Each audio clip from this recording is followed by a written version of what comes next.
इंतजाम कीजिए, या तो इस देश में बौद्धों की सत्ता स्थापित कीजिए, वही सम्राट अशोक वाली, या फिर इस देश में बौद्धों के नाम से जन आंदोलन खड़ा कर दीजिए, तब लाकर के महाबोधि विहार को मुक्त कराया जा सकता है, वरना दूसरा कोई तरीका नहीं है।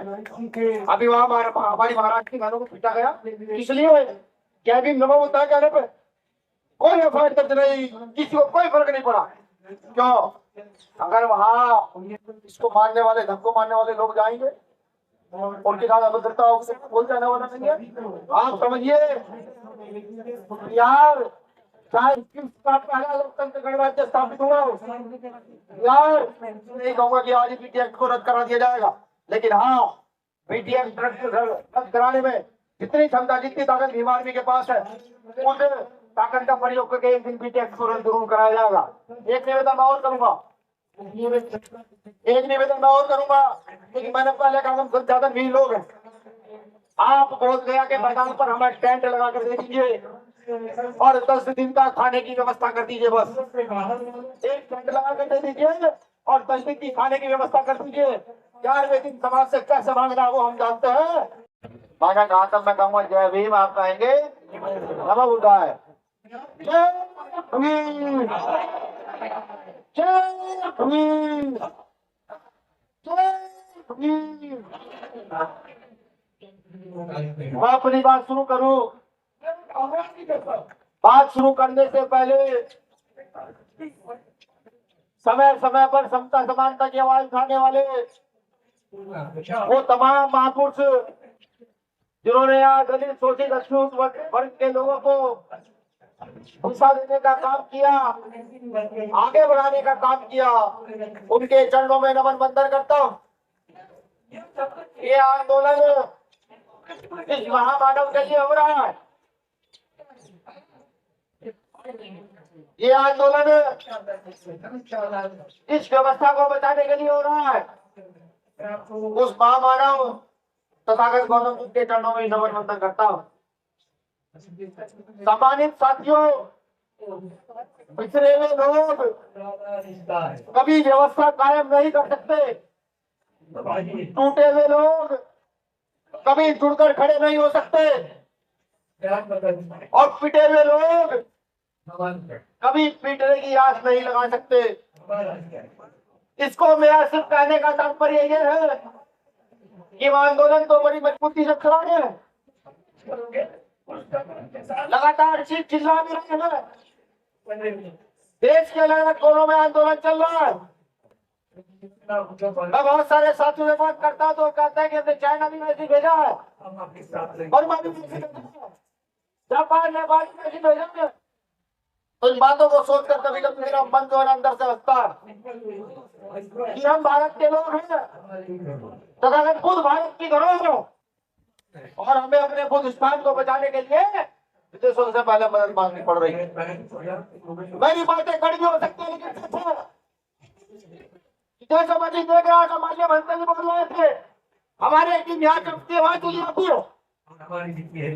क्या लगता नहीं आपको जब बिखरे हुए लोग, क्या लगता नहीं आपको कि हम इस आंदोलन को सिर्फ ऊपर के मन से लड़ रहे हैं, अंदर के मन से नहीं लड़ रहे। अभी यहाँ जिक्र हुआ है अयोध्या मंदिर का,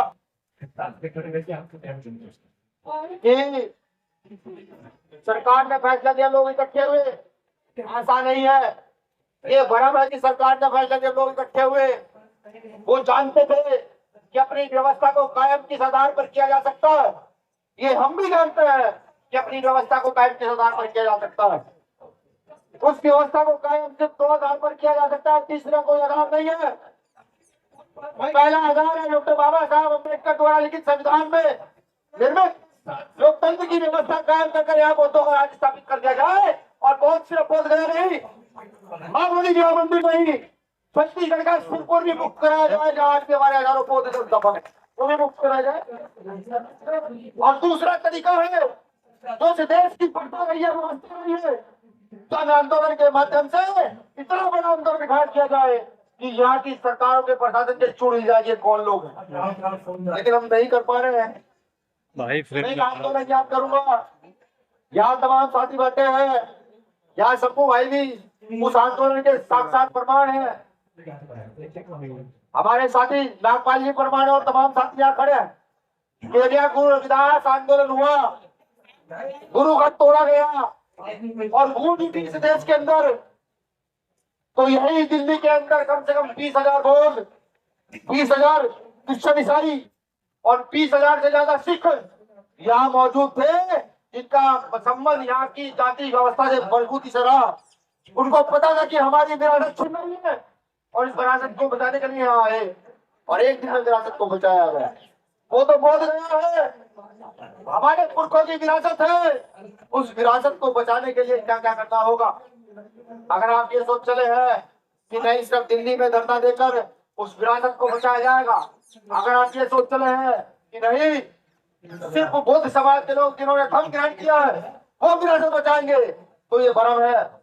पिछले 4 महीने 3 महीने से मैं लगातार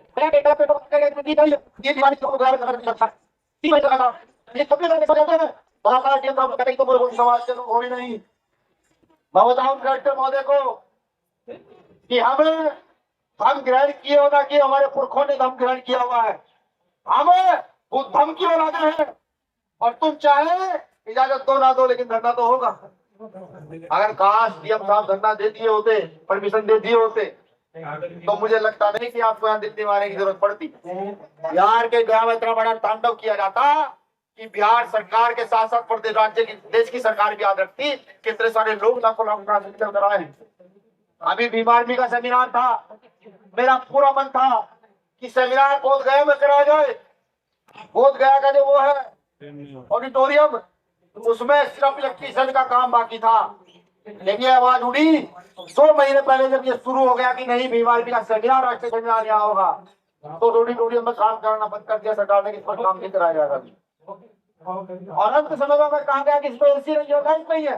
हमने सोचा कैसे क्या किया जाए, क्योंकि संसाधन भी लोग हैं, फिर मजबूरन है हमें वो सेमिनार अपना पटना लाना पड़ा। फिर भी हमारे कई हजार कार्यकर्ता जो केरल से आए, कर्नाटक से आए, जो जम्मू से आए, तमिलनाडु से आए, यूपी, महाराष्ट्र, बिहार से वो पहुंचे, वो सब लोग वहाँ घूमने के लिए गए। बस सिर्फ ये कहना चाहता हूँ क्रांति के लिए खड़े होने की आवश्यकता है। और ये भी समझ लीजिए कि अगर जीतना है तो अपना खून तो आपको देना होगा। वो खून चाहे आपको अपने बेटे के रूप में देना पड़े, चाहे आपको अपने भाई के रूप में देना पड़े, वो देना होगा। मेरे नाम की राजा याद है कि जिसकी हत्या कब यहाँ से इस देश से बहुतों का राज समाप्त किया गया, वो मेरे आज भी याद है। जब जब रात को कभी याद करता वो याद आता है मंजर, तो मुझे ऐसा लगता है कि मेरे दादा परदादा के छीने में कभी खंजर गाड़ा गया, वो याद आता है। और क्योंकि बीमार भी के लोग हैं, पूरा देश से कहता है कि अग्रेसिव है, साहब अग्रेसिव से पहले पढ़े लिखे लोग हैं, सिस्टम समझते हैं, जानते हैं, फिर जाकर किसी लड़ाई में अपने टांग को डालते हैं। जब ये आंदोलन शुरू हुआ तो चंद्रशेखर आजाद जी ने सबसे पहले जाकर के पार्लियामेंट में इस आवाज को बुलंद करने का काम किया कि वहां पर ऐसा अत्याचार हमारे लोगों के साथ हो रहा है। मैं जब वहां गया, बोध गया मैं, एक मेरी बहन ने मुझे कहा, बहन ही मैं कहूंगा हालांकि अच्छी बात धारण किए हुए थी, कि भाई यहाँ बहुत गलत काम होते हैं, ऐसे ऐसे काम होते हैं जिनकी हवा भी बाहर नहीं जाती, जिनका जानकारी भी बाहर नहीं जाती है। क्या हम लोगों को इस बात को सुनकर दुख नहीं होना चाहिए? क्या हमारे अंदर तरफ पैदा नहीं होनी चाहिए? क्या हम अपनी विरासत को छीनने के लिए मजबूती के साथ खड़ा नहीं होना चाहिए? और अगर ऐसा हम नहीं कर सकते तो मुझे लगता है कि हम सिर्फ बुद्ध का नाम लेने से बुद्धवादी हो नहीं जाते। सीधी बात है, जो काम शांति से होगा उसको शांति से निपटाएगी बीमार भी, जो काम क्रांति से होगा उसको क्रांति से निपटाएगी बीमार भी। किसी प्रभाव को पीछे काम नहीं करते। मैं जानता हूँ मेरे इन शब्दों से बहुत सारे लोगों का घर पहुंच रहा होगा, बिल्कुल पहुंच रहा होगा, क्योंकि मैं जगह जगह जाकर घूमा, मैंने देखा कि जो बातें मैं 5वीं क्लास की किताबों में, 4वीं क्लास की किताबों में पढ़ा सकता था, वो तो बौद्ध राजाओं ने यहाँ कलाकृतियों के रूप में स्थापित की हुई है। जब मैं सिरपुर गया तो मैंने देखा, जब मैं औरंगाबाद गया तो मैं देखा, जब मैं वैशाली गया तो मैंने देखा कि वो सब अंकित है, लिखा हुआ। फिर हम अपनी विरासत को लड़ने के लिए पीछे क्यों? मैं साफ कहता हूँ, यह आंदोलन एक दिन में नहीं जीता जा सकता, लेकिन हाँ जिस दिन हमने मन बना लिया कि हम अपने घर का एक कतरा खून का इस आंदोलन को देंगे, अपने घर का एक बेटा या बेटी इस आंदोलन के नाम करेंगे, तो इनकी हैसियत नहीं, जो वहाँ पंडित पुजारी बैठे हैं, एक दिन उखाड़ कर फेंकने का दम हमको लगता है, बिल्कुल लगता है। इंतजार करना, इंतजार कीजिए, या तो इस देश में बौद्धों की सत्ता स्थापित कीजिए, वही सम्राट अशोक वाली, या फिर इस देश में बौद्धों के नाम से जन आंदोलन खड़ा कर दीजिए, तब जाकर के महाबोधि विहार को मुक्त कराया जा सकता है, वरना दूसरा कोई तरीका नहीं है। अभी वहां हमारी महाराष्ट्र की बहनों को पीटा गया, इसलिए क्या भी नमो होता है कहने पे कोई एफआईआर दर्ज नहीं, किसी को कोई फर्क नहीं पड़ा। क्यों? अगर वहां इसको मानने वाले, धन को मानने वाले लोग जाएंगे, उनके साथ अभद्रता बोल जाने वाला नहीं है। आप समझिए यार, चाहे पहला लोकतंत्र गणराज्य स्थापित हुआ यार, जब सबसे पहले तथागत बुद्ध ने महिलाओं को बराबरी का अधिकार दिया हो, महिलाओं को भिक्षुणी बनाओ यार, क्या विश्व की सबसे बड़ी एजुकेशनल धरोहर हो, और बिहार आज इस कगार पर खड़ा है कि वह आंदोलन करने के नाम पर लोगों का निकलना मुश्किल है। ये हमें समझना होगा। अगर ये आंदोलन वाकई जीत रहा है तो घर से घर जोड़ो, गांव से गांव जोड़ो, जाकर बताओ कि बुद्ध क्या है, जाकर बताओ अम्बेडकर क्या है, जब ये आंदोलन होगा। और इसमें मुझे कहने में कोई गुरेज नहीं है, क्योंकि इस देश में बुद्ध को मानने वाले 75 से 80% लोग शेड्यूल कास्ट के हैं। शेड्यूल कास्ट के लोगों ने डॉक्टर बाबा साहब अम्बेडकर के अनुसार से बुद्ध को अडॉप्ट किया, और 10 से 15% लोग यहाँ बैकवर्ड क्लास के हैं।